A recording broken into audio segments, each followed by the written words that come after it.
नमस्कार, माय माउली हिंदी समाचार में आपका स्वागत है और मैं हूं शेख इस्माइल। शिक्षक मुद्दों के साथ साथ अगले शैक्षणिक वर्ष के लिए छात्रों को पाठ्य पुस्तकें और यूनिफॉर्म प्रदान करने के लिए बेला मंडल केंद्र में TSUTF अदरवाइयों में एक प्रेस कॉन्फ्रेंस का आयोजन किया गया। इस मौके पर उन्होंने कहा है कि शैक्षणिक समस्याओं का शीघ्र समाधान किया जाए।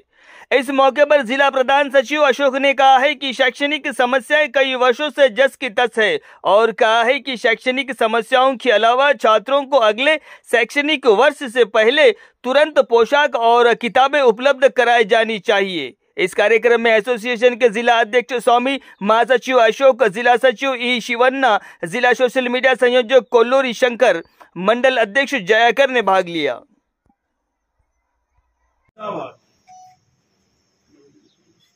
మరి ఇప్పుడు ఎలక్షన్ సంబంధించినటువంటి తెలంగాణ రాష్ట్రంలో ఎన్నికలు పూర్తయిన సందర్భంలో ఈ విద్యా సంవత్సరం పైన మరి పూర్తిగా దృష్టి పెట్టాలని చెప్పేసి మేము ప్రభుత్వాన్ని కోరుతా ఉన్నాం।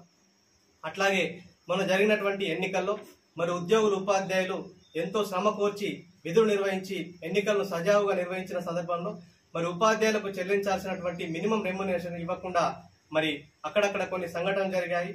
అదేవిధంగా మరి వారు పనిచేసినటువంటి సమయానికి గవర్నమెంట్ ఇచ్చినటువంటి నిబంధనల ప్రకారం వారికి రెమ్యునరేషన్ కూడా చెల్లించాలని చెప్పేసి మేము డిమాండ్ చేస్తాను। అదే సందర్భంలో మరి నారాయణ ఖేడ్ ఆర్డీఓ గారు ఉపాధ్యాయులపైన లాఠీ చార్జ్ చేశారు।